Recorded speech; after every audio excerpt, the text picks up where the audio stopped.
Assalamualaikum warahmatullahi wabarakatuh. Bentar ya, dang batuk. Oke, oke. Jadi gini ya, di video ini gue pengen ngasih unjuk aja sih. Ini loh keylogger secara praktek. Karena kan kalau secara teori gue udah ngejelasin ya di video gue yang sebelumnya. Itu udah gue jelasin teorinya. Jadi kalian cek lah ya di video gue yang sebelumnya. Tapi sebelum lanjut ya, gue pengen ngasih tahu juga untuk kalian yang nontonin video gue, tolonglah kalian jangan pakai untuk kejahatan, jangan kalian salah gunain. Karena gini bro, apapun yang kalian lakuin itu bakalan balik lagi ke diri kalian yang ngerasain. Jadi janganlah aneh-aneh, jangan macam-macam. Dan menurut gue ya, ini menurut pribadi gue aja sih, keylogger itu ada sisi positifnya juga sih bro. Ada sisi positifnya juga. Sisi positifnya itu gimana? Gini, bayangin ya, lo tuh nikah dengan wanita pujaan lo gitu, anjay. Ya bayangin aja dulu ya kan, kalau emang mau ya lo kerja ya kan, nabung, udah kekumpul baru lo nikah gitu kan. Nah bayangin lo tuh udah menikah dan anak lo itu 10 gitu. Aduh, ya bayangin aja dulu kan, lo menikah kemudian lo tuh punya anak. Nah anak lo itu pasti kan sering main HP kan, karena sekarang itu udah zamannya teknologi. Nah, jadi kalian punya anak, anaknya itu sering main HP, dan kalian sebagai orang tua itu kan pasti khawatir gitu kan, anak gue nih main HP, dia searching apaan gitu kan, pelajaran kah atau hal-hal di luar itu, kan pasti khawatir gitu kan, takutnya nanti malah salah dalam mencari ilmu gitu. Karena gini bro, di dunia cyber atau dunia maya itu benar-benar sangat luas, bahkan tidak terbatas dalam mengeksplorasi sesuatu hal di dunia maya gitu. Jadi nggak ada batasan untuk kita mengeksplorasi itu. Nah sebagai orang tua kan kita kan khawatir gitu kan, apalagi kan pengalaman kita ya, pengalaman pribadi dari diri kita juga, itu ketika kita searching pun kadang suka muncul hal-hal aneh kan, iklan-iklan yang aneh. Jadi karena hal kayak gitu kita kan pasti khawatir. Nah itu gimana tuh caranya biar kita itu mengetahui apa sih yang tadi di searching oleh anak kita, dan gimana cara ngebatasinnya. Nah itu sebenarnya banyak cara, tapi salah satunya itu keylogger, karena kan gue ngebahas keylogger ya. Mungkin di video lain gue bakalan bahas tentang yang lainnya ya kan. Nah untuk keylogger ini gini ya bro, ketika kalian memasang di HP anak kalian gitu kan, nah jadi anak kalian ketika searching di Google, mencari sesuatu di YouTube, ataupun mendownload aplikasi di Google Play Store, itu bakalan ketahuan sama kita sebagai orang tua gitu kan. Jadi kita bakalan tahu nih, oh anak kita habis searching ini gitu kan, oh anak kita habis buka ini di YouTube, video ini gitu. Jadi tahu gitu ya, kurang lebih kayak gitu ya. Sebenarnya semua ilmu itu putih bro, cuma yang menghitamkan itu kan manusianya itu sendiri. Jadi balik lagi ke diri kita, gimana caranya kita itu menggunakan sebaik mungkin, sepositif mungkin lah gitu. Jangan sampai melenceng dari hal-hal yang nggak seharusnya gitu. Oke, langsung aja ke pembahasannya. Yang pertama, lo download dulu aplikasi Hacker Keylogger. Ya itu nama aplikasinya. Sebenarnya gue juga agak bingung ya, karena di aplikasinya itu Hack Keyboard, tapi di nama aplikasinya itu Hacker Keylogger. Oke. Tapi tetap aja kok aplikasinya kayak gini, nggak bakalan berubah.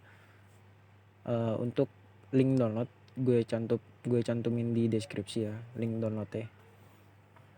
Kalian klik aja dulu, kemudian klik OK, kemudian open aplikasi.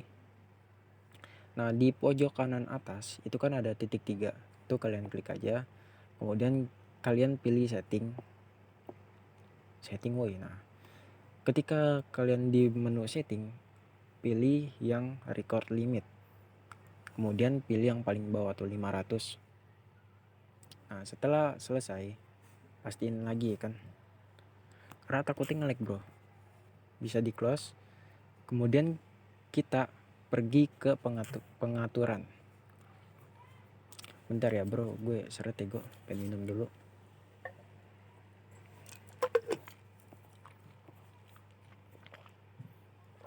Oke, setelah masuk ke pengaturan, kalian cari menu keyboard.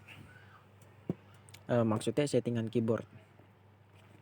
Setelah ketemu ke settingan keyboard, maka kalian pilih yang kelola papan ketik.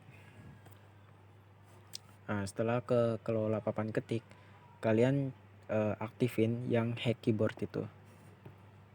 Setelah diaktifin, kalian ganti yang keyboard sekarang menjadi hack keyboard.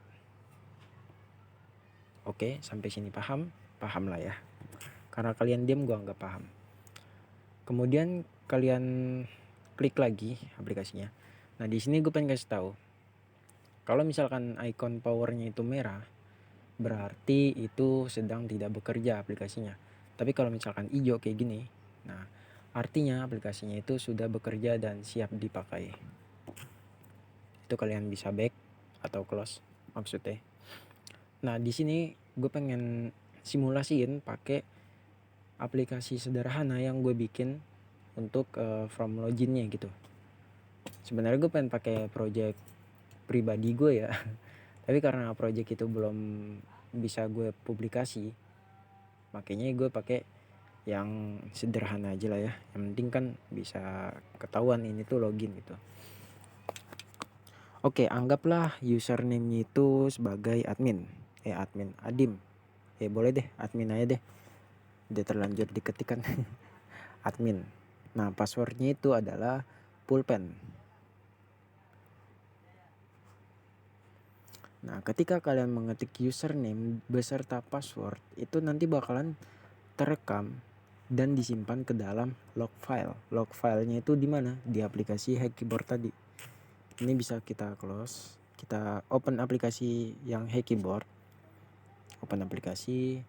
Kemudian kita pilih yang tipe data atau type data gitu kan. Pilih list yang paling atas. Nah, jadi kelihatan kan username-nya itu tadi apa? Admin. Passwordnya pulpen. Sesuai ya yang tadi diketik. Nah, untuk kekurangan dari keylogger ini tuh gini ya. Ketika kalian ada typo dalam hal mengetik, itu tipenya itu tetap disimpan ya ke dalam log file. Contohnya gini ya. Misal ya username-nya itu gue kasih nama apa lagi ya, buku. Tapi gue tipoin jadi biku. Nah, kan jadi kan kayak gini nih, biku. Nah, terus gue pengen koreksi lagi jadi buku. Nah, ketika kita lihat ke dalam log file itu jadi aneh bro. Nih ya, tuh biku gitu kan jadi aneh gitu. Kalau kita instingnya itu nggak kuat, maka kita akan mengetahui oh itu passwordnya biku. Tapi kalau misalkan insting kita tuh gimana ya, kuat gitu kan, wah ini tuh bukan biku nih, ini pasti tipe, ini tuh harusnya buku. Nah, itu kalian pasti gimana ya, sulit gitu dalam menebak kalau misalkan si korbannya itu tipe. Ya, jadi kurang lebih kayak gini lah ya kalau untuk keylogger. Jadi balik lagi, jangan disalahgunain. Untuk videonya mungkin cukup sampai sini. Jangan lupa subscribe, share, like juga ya kan. Jangan lupa ya. Oke, see you next video. Terima kasih yang udah nonton sampai akhir.